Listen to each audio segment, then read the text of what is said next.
Hey buyers, can you imagine losing $196,000 of your hard-earned money?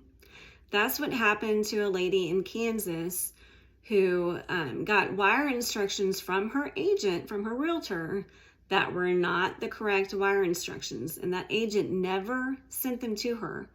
That's how a scammer works. A scammer used the realtor's information, made it look like it was coming from her, and sent their account information, their wiring instructions, to this buyer, and she did not verify with that title company.